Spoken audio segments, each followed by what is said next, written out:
the red corner, Vistlani.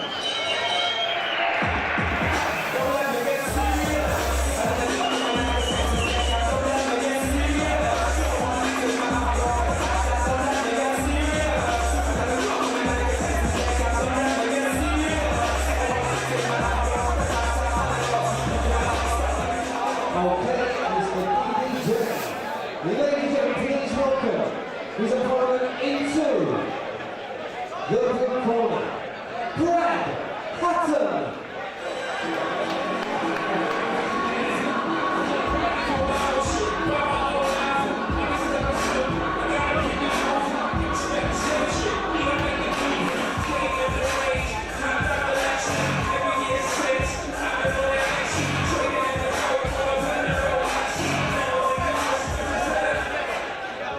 Before we reintroduce him, I just want to mention a gentleman. He's been in the corner most of the night tonight, working for Legends. He's working in the blue corner tonight. This man is a great boxer for the EBA. He's also a great K1 fighter at the Muay Thai Grand Prix. And we love him here on the EBA, so give a big round of applause. Mr. Big Will Jones. Ladies and gentlemen, this is bout number 11. That has been proudly sponsored by Fencross. This contest is scheduled over 3 2-minute rounds of EBA Boxing. Boxing out of the red corner, representing the ringside gym, Vistlani.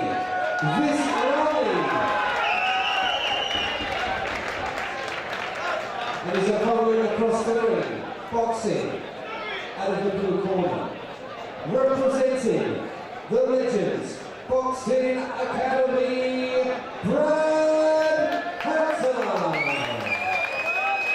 3 2 rounds. Your referee, Mr. Edward Smith. Thank you.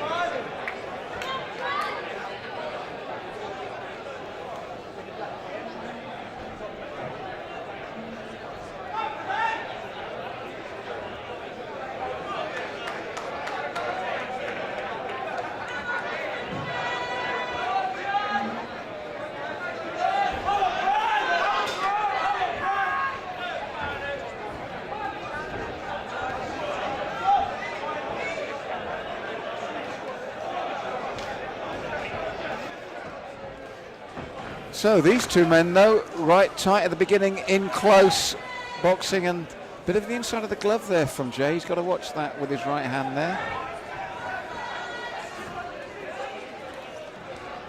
Red corner looks like he wants to get well involved in the fight. And it makes it difficult for referee Ed Smith when they tie up so quickly. And as you said rightly, Jay Vistlani, he closes the gap quickly, but I'd like to see him get a bit more of his body into those punches when he's in close. A lot of arm work here, Richie. He's looked at the ref a couple of times. I think that's never a positive sign. Maybe I feel like he's the one making the rough tactics and then complaining about the rough tactics. But it's early days in the fight. I feel maybe it'll change. If not, these two are in for a tough night. And again, we've got to remember as well, Richie, a lot of guys are novices here and they make their debuts on a big show like the EBA with a good crowd here, and nerves play a part, and they're learning their trade. And as you and I were discussing between bouts, it's the hardest trade to learn in front of people when you're being hit like this. And I think both these men are novices. They're both learning their trade. It's a hard arena, and you react different ways, don't you? Do you know, I always say, and I say this a lot to people when they say about they want to box, I say, listen, you can train, you've got to train hard, you've got to practice your trade, but someone say, is he any good? You never know how good someone's going to be until the lights are flashing and people are screaming. My coach says to me all the time in the changing room before a fight, how are you feeling? I say, it doesn't matter how I'm feeling, because I won't feel now. Now I'm standing in the changing room with all my mates. In 10 minutes' time, I'm going to be standing in front of 2,000 people screaming at me. You do not feel the same then, so you can't practice that reaction. And it's the same as well. People say, oh, I've sparred hundreds of rounds. It doesn't matter. It's taking it from the gym to the ring, isn't it? It's such a difference. Some boys you find useless in the gym. They can't hit a pad, they can't move. There was a guy in the amateur club, couldn't hit a pad. Everything he did was wrong. Put him in the ring, he had 14 fights, 113. No one could hit him. Take him in the gym, He can't hit a bag, right? He just does everything what he wants.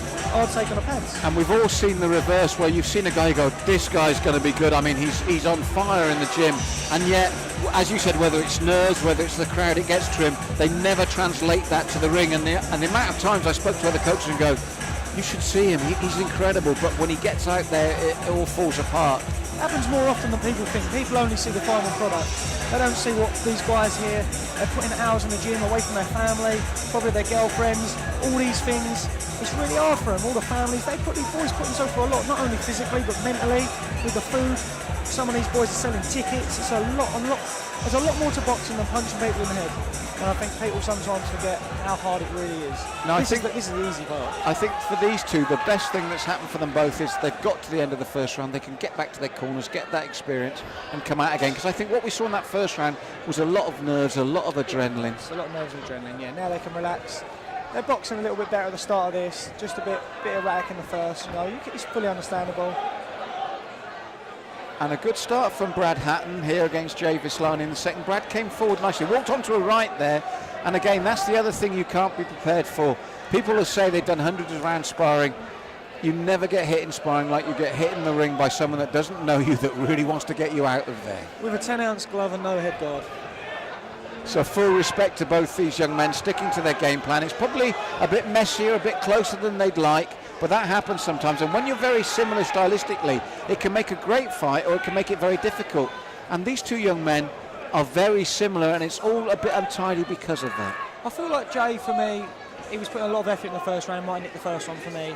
He put a lot of graft in, a lot of work. So for me, he stole the first. The second one, Brad's really come back. He's working hard. I feel like the first, he was the nervous of the two in the first, but he's come back better in this one, and it's a lot closer of a round. I agree with you there. He's tried to force the pace a bit more, and tried to make Jay work on the outside. But as I said, this is where the styles being similar can be a bit difficult. Once they both start throwing, they tend to get a bit tied up. Yeah, I think Brad's grown in confidence after the first. He lost the first, I feel, but for experience, I feel like he's grown in confidence now. He's more comfortable. At first, lights, people, cameras, it's crazy. And these people doing their debuts in front of cameras as well. This is the thing. This is what I was saying, Richie. This is why I respect them so much. As I said, you make your debuts on an EBA show. It's being live streamed as well. They'll know all this before the show starts. It's huge pressure on you. It's a lot of pressure. I did my debut in a gym somewhere where some guy beat me up in front of his friends and family, and that was all that was there. That was the first time I boxed outside of a gym. So it's easy then. It's just friends and family. They're in front of friends, family, strangers. There's lights, there's cameras. And there's people here talking about them while they box. By a similar token, we always try to get our fighters out on a gym show first, and if possible, away, so there was no pressure on them. They were the away fighter. As you said, it was a sports hall or a gym in somebody's town, and they would make their debut there rather than the home show being forced to sell tickets for 600 people. No, get them out on a little gym show, get them as the away fighter, no pressure, and learn their trade, because I think as well as anyone, after their first fight, you look at them and go, there's not going to be a second, or yep, this guy's got it. You know something about them. Even if they lose their first or they get beat up bad, it's a mentality you can see. You can see this guy wants it. This guy wants it. That's what you've got to take from your first fight. It's not always about winning or losing. It's just getting there, getting done it. I think the problem is sometimes nowadays boys are obsessed with their O's. Where professionally they see boys like Mayweather with their 49-0 and stuff like that. I think O's are underrated. Doesn't really mean as much as people think. You can get the 40-0 if you box the right people. That's right, Richie. But I mean, as I said, at your level, at the very highest level, at professional level, we went through a number of years where protecting that O was vital, and careers, as you rightly said, were built on it. And I think that's filtered down through the system. Yeah, sometimes it is, sometimes it is. But there's boys in my gym that fought absolutely anyone. Danny Connor, he'll box absolutely anyone. And he's a lot better than his record suggests as well. Boys like that who have boxed absolutely anyone deserve more credit than they get. Well, we're here with Jay Vistlani and Brad Hatton, and do you know what? For both these lads to still be here, their fitness looks good. This is on a knife edge though, because their styles are so similar. I would not like to be the judges on this one. Yeah, this has been a difficult one to judge. I had Jay winning the first through I feel like he forced the pace in the first. Brad grew in confidence in the second, and now they're coming back again. Now they're just punch for punch. So. Well, there's two ways this could go. If this round stays this way and it remains identical. We could either be seeing a split decision or our first draw of the evening. It's our first draw of the evening. And do you know what? If it is, I'd be pleased for both lads, because as I said, it's a tough thing to do here on a show like this, and they've given it their all. And it'll be disappointing, I feel, for either man, especially if it's a split. No one Not in to this lose, one, yeah. I don't think. No. They've both got positives to think of. They're both game as well. They're both game. Maybe they could learn about their fitness and relaxation a little bit. They're both. But listen, your first fight. Maybe it's unfair for me to say they need to relax. It's their first fight, and it's a big show. So. And again, they will also learn, because if you notice, Richie, neither man's ever taken a step back to get his shots in. The reason they're tied up and Ed Smith has had to work the hardest he's had to work tonight is they've both pushed forward at the same time. When one of them gets the experience to just step back and maybe as we saw with Black Eyes earlier, let the other guy come forward, learning the distance. Learn the distance, bit of timing. But again, that's experience, rounds in the bank. This here tonight, they'll learn to deal with the situation. They know what it's like there in front of the crowd. They know what to expect next time. Rightly so. And, you know, if I'm going to come off the fence and say, well, look, let's go for maybe one or the other, I think maybe, just maybe, Brad Hatton has impressed me just a bit more in this third as well, with his attitude coming forward and the shots he's thrown. Like this here when they broke. It might just be the deciding factor. He's grown a lot in this fight. He's grown a lot. I felt like at the start, maybe he was the nervous of the two in the start. Maybe he wasn't the stronger, but he has grown more in the fight. I felt Jay did a lot of good work. So for me, we could sit on the fence, but you know what I like more than anything about that, Richie, was the big grin on both these men's faces when they finished. They've done what they set out to do. They've enjoyed themselves. They've done the 3 rounds.